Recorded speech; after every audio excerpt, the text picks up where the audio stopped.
Hey guys, I apologize beforehand about the filming conditions. The lighting is just not ideal, and there's a yard crew right around the corner, but I just don't have many other options right now. My lighting inside sucks. I don't have any good camera gear. I film everything on an iPhone 7, which is what I happen to have, and I use natural or ambient lighting sources. I don't have my own lights. So here we are. We're gonna deal with this together, but I feel like we're gonna get through it. This is what I wanted to show you today. I'm gonna move it around so you get that moody sunlight through the leaves, lighting reflecting off of it. It's a Warhammer. Colonel Dad and I worked together on this one. Colonel Dad and I are both sort of retired right now, both of us. So we have a lot of free time to work on stuff together. So this was the latest project that we worked on. I've got another one to show you afterward. This is a very special Warhammer, and I'll show you why. First, let's start with the head. This is an ATHA ship's Maul. Let me see if I can show you the logo. There you go. You see that little horseshoe and an A, and it says ATHA. I did about a half a second of Googling to discover that this is in fact an ATHA ship's Maul. I have no idea what a ship's Maul is or how it fits into the grander scheme of life, but I can tell you that this is a ship's Maul by a company called ATHA that apparently made ship's Mauls. It's also a number 5. I don't know if that means 5 pounds. I didn't do that much Googling. Or it could just be like the number 5 head in the range of ATHA ship's Maul heads, numbers 1 through 7. I have no idea. I bet it means it's 5 pounds. It feels like about a 5-pound head. So we affixed this 5-pound head via epoxy, which is of course the main dogma of my religion, and a nice hardwood wedge into this Macassar ebony shaft. Now this is Macassar ebony, it's that Southeast Asian ebony.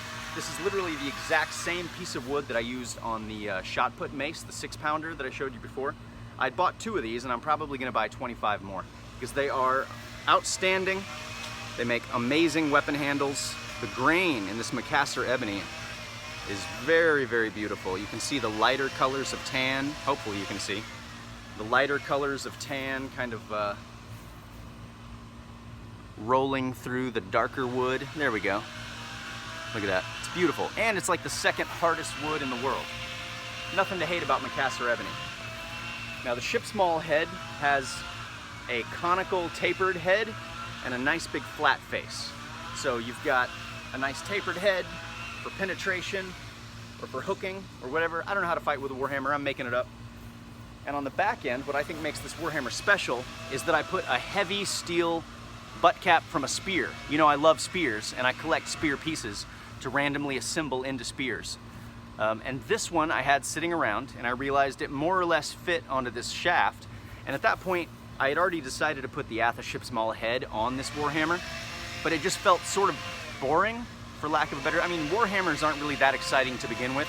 They're physics weapons. They have a heavy end and you use the shaft to swing the heavy end and smack shit. So in that way, a Warhammer is pretty simple. So I thought, let's just complicate it a bit, add a spear butt cap on the end. Why?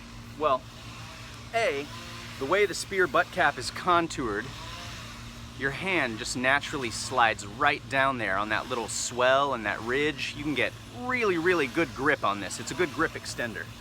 But also, it gives you the ability to do a really highly focused pommel strike. So now instead of just hitting somebody with the base of the handle, should you want to pommel strike, now you've actually got a decent offensive weapon with which to pommel strike. Not only does it add that capability, but it adds enough length that you can now hook. So you can hook weapons away.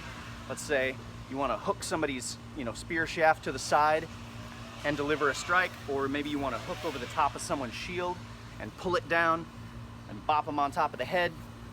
The possibilities are endless, even up to and including something happens. Let's say you swing, you hit the top of a shield, the shaft snaps under the head, which is the reason why a lot of Warhammers had languettes, those metal reinforcements. The head snaps off.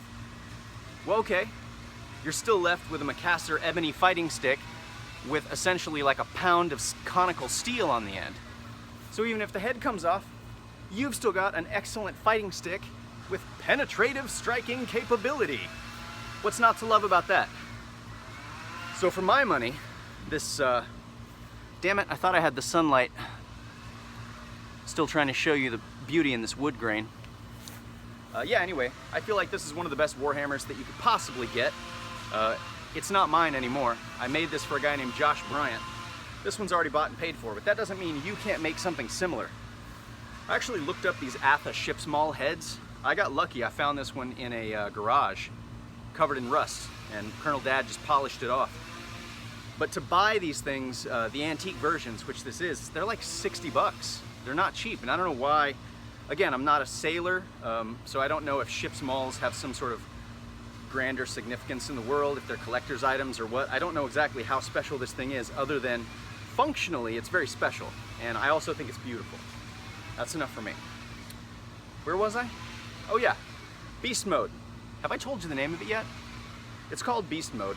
It's 36 inches, so from head to the tip of the butt cap, that's 3 feet, 36 inches. I don't exactly know what it weighs because I don't have a scale in the house that can weigh this much.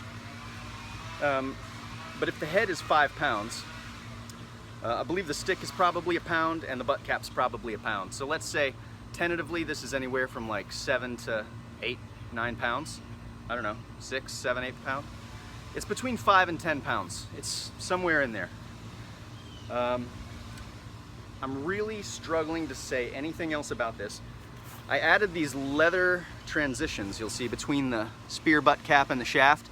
Mainly, that is for my hand. That's for my hand to find certain places and index the grip. When I'm using this blindly, especially just out here in the yard playing around with it, I'm not looking at it, right? I'm just doing all of this by feel, and my hands need textured, contoured geography to sort of index on this object. The weight of the head, oddly enough, allows you to sort of index which side of the head you're dealing with just by knowing how it feels in your hand. But as far as where my hands want to slide and stop for center of gravity based on whatever technique I'm doing, I rely on,